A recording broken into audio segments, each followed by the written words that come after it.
తెలుగు అమ్మాయిగా ఎటువంటి బ్యాక్గ్రౌండ్ లేకుండా సినీ పరిశ్రమలో అడుగుపెట్టిన రతికా రోజ్ ఆశించిన విజయాలను సాధించలేదని చెప్పవచ్చు.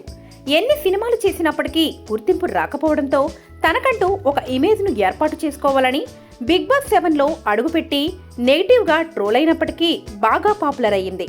అప్పటి నుండి ఈ బ్యూటీ సోషల్ మీడియాలో యాక్టివ్గా ఉండడమే కాకుండా రీసెంట్గా అభిమానులతో చిట్ చాట్ చేసినట్లు తెలుస్తోంది.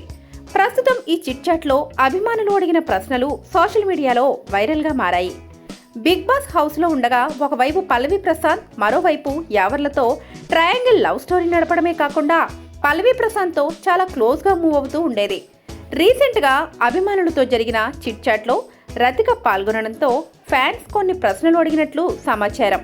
అయితే పల్లవి ప్రశాంత్తో లవ్ ఫ్రాంక్ చేయాలని రతికను డిమాండ్ చేయడంతో దానికి సమాధానంగా ఈ బ్యూటీ ప్రశాంత్కు లవ్ ఫ్రాంక్ అర్థం చేసుకునే అంత తెలివి లేదు అంటూ దిమ్మ తిరిగే సమాధానాన్ని ఫ్యాన్స్కి ఇచ్చినట్లు తెలుస్తోంది. పల్లవి ప్రశాంత్ చాలా సెన్సిటివ్ అని, అయినా లవ్ విషయంలో నేను అలాంటి ఫ్రాంకులు చెయ్యను అంటూ తెలియజేసింది. అంతేకాకుండా మరో అభిమాని మీకు బాయ్ ఫ్రెండ్ ఉన్నారా అని అడగడంతో ఈ బ్యూటీ ప్రస్తుతానికి నేను సింగిల్ అని సమాధానం ఇచ్చినట్లు తెలుస్తోంది. తాజాగా ఇది సోషల్ మీడియాలో వైరల్గా మారాయి. అంతేకాకుండా బిగ్ బాస్ హౌస్లో ఉండగా తాను లవ్ ఫెయిల్యూర్ అని, అతన్ని బాగా మిస్ అవుతున్నాను అంటూ సింపతి కోసం ఏడుస్తూ ఉండేది. దానితో రాహుల్ స్పందించి పాపులారిటీని సంపాదించుకోవడం కోసం ఇతరులను వాడుకోకూడదని, సొంత టాలెంట్తో పైకి రావాలి అంటూ చెప్పుకొచ్చాడు.